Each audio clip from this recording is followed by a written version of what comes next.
All right, controlled demolition of the global economy is happening, and here we have Canada's response to the Trump tariffs that happened just yesterday.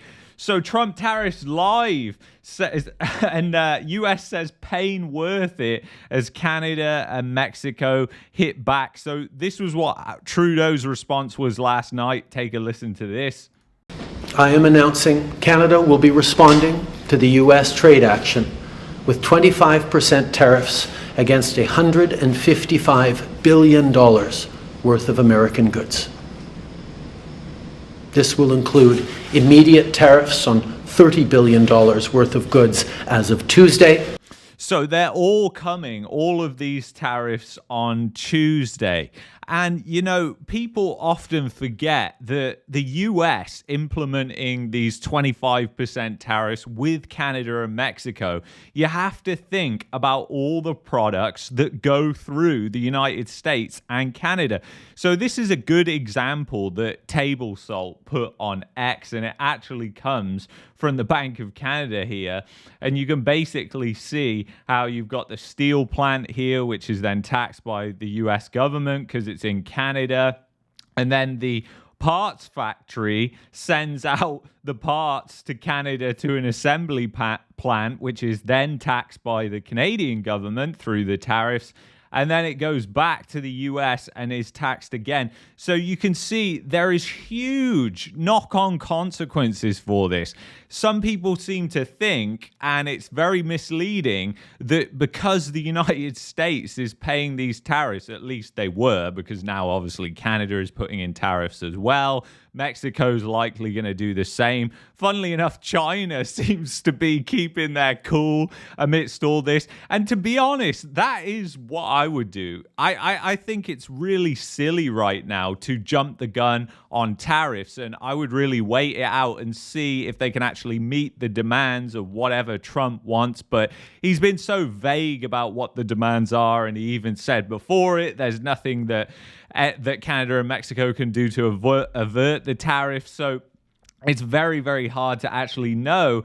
And I also went and dug into a DEA report about fentanyl flow into the United States, and it does mention Canada and Mexico. But here's the kicker, guys. So it says right here, currently China remains the primary source of fentanyl and fentanyl-related substance trafficked through international mail and express consignment operations environment. So the thing is, most of it is actually coming from China, yet China is getting hit 10%, Canada and Mexico 25%, and they're the closest allies and trading partners to the United States. So, I mean, this is just unbelievable. And once again, we just have to wait and see what happens with this. This could, I mean, they could all reverse course over next week. Who knows?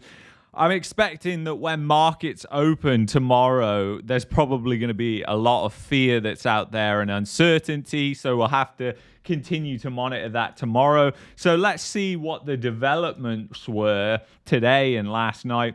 So Canadian Prime Minister Justin Trudeau and Mexican President Claudia Sheinbaum have held a call to discuss strengthening ties and economic cooperation in the face of Trump's tariff move, which has drawn global condemnation.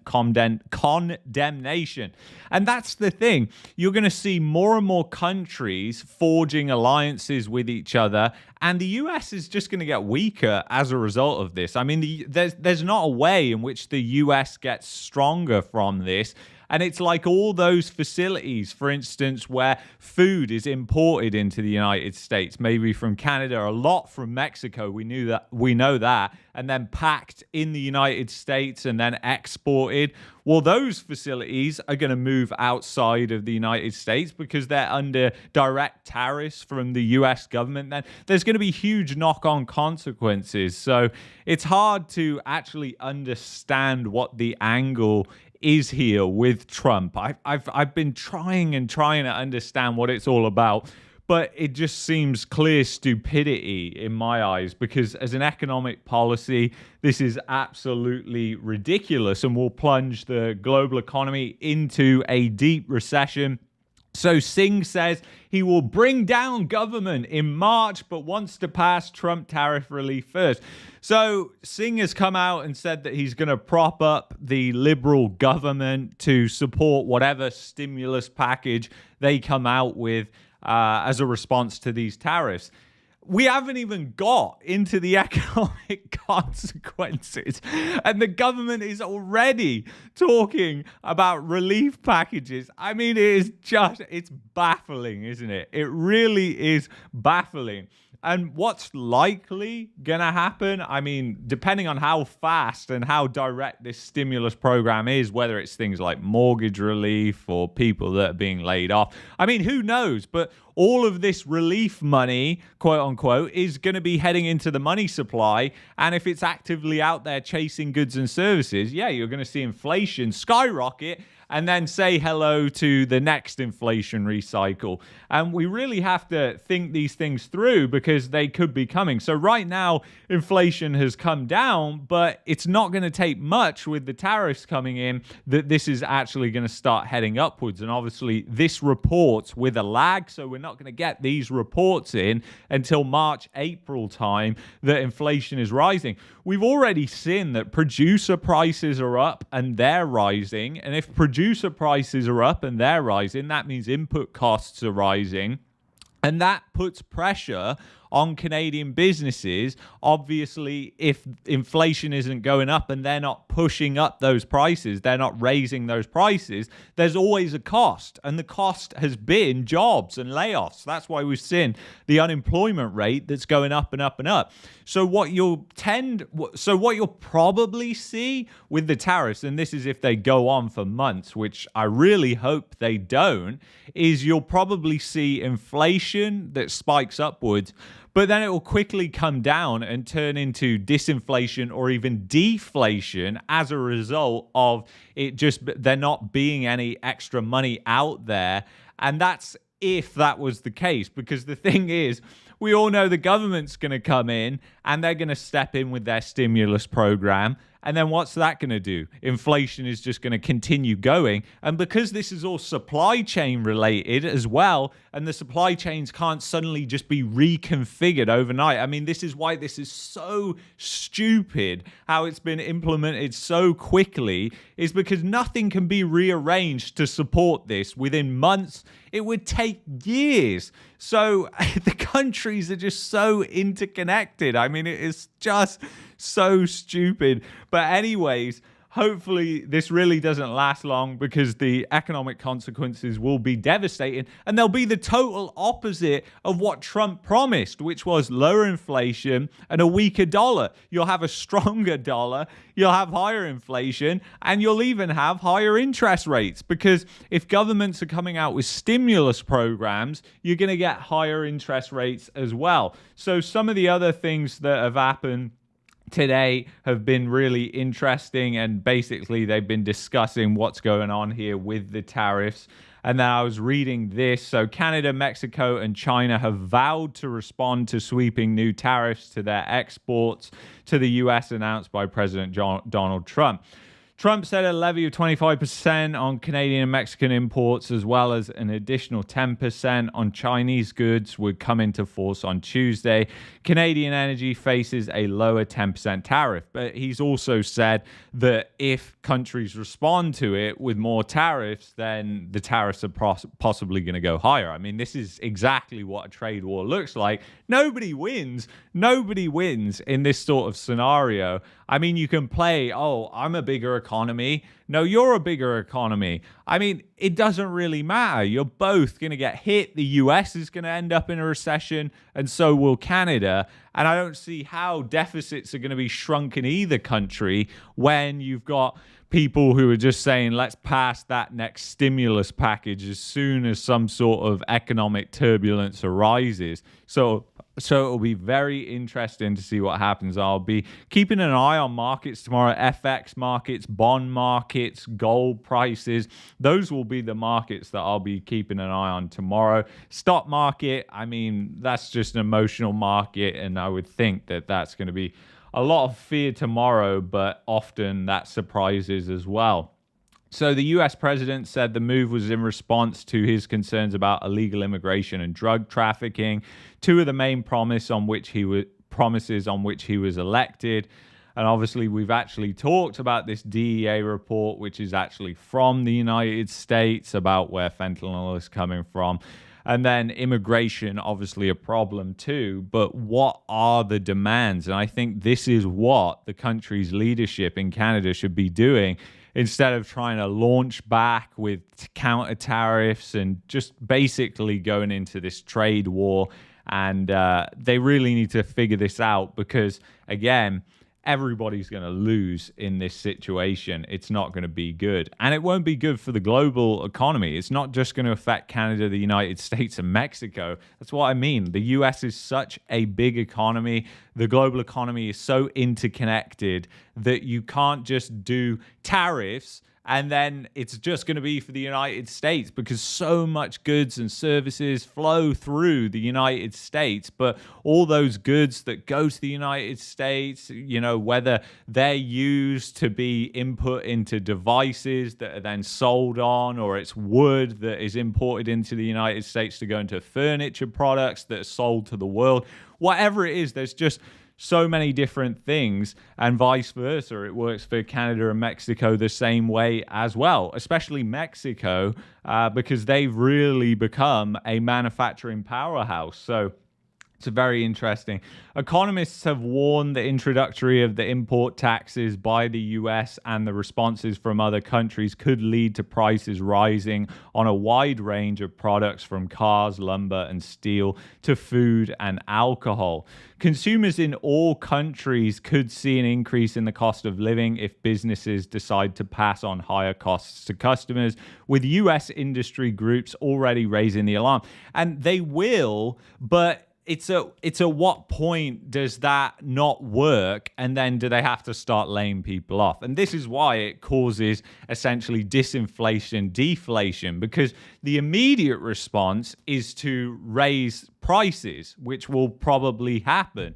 And when they raise prices, and guess what? The consumers can't afford it because they haven't suddenly got any extra income that they can afford to buy these higher priced products anymore. So then what happens? Well, they can't raise prices anymore. So then their margins get hit. They have to cut back and they have to start laying people off. That's where it leads to. And then because of the layoffs, guess what? That means less purchasing power. And it just goes into a doom loop, essentially, which is never a good thing. So Trump has indicated he is ready to escalate the duties further if the countries retaliate. Obviously, Canada has already retaliated, so we'll have to stay tuned to what happens there. A tariff is a domestic tax levied on goods as they enter the country.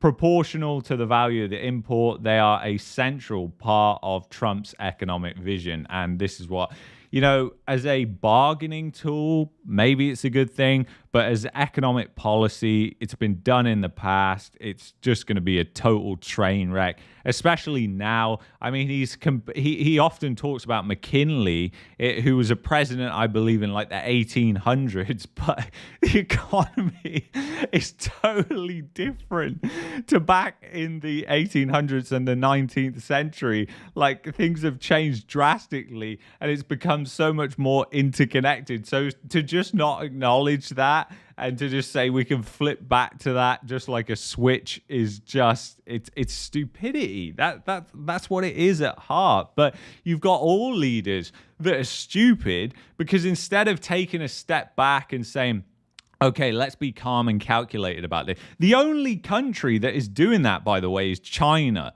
They haven't announced any sort of tariffs or anything like that. Mexico is going to be announcing tariffs shortly. They've said Canada has announced tariffs as well. But China is the only one that's actually holding back and saying, hold on a second, let's actually wait and see what happens here.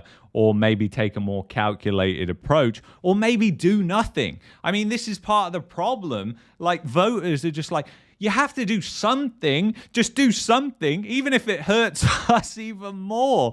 And that's exactly what these trade wars do to each other. Like, there's no winner, and each side is like stabbing themselves in a fight with each other, and that's how bizarre it sort of is. It's really, really a bizarre thing. So Canada, Mexico, and the US have deeply integrated economies with an estimated $2 billion worth of manufactured goods crossing the borders daily.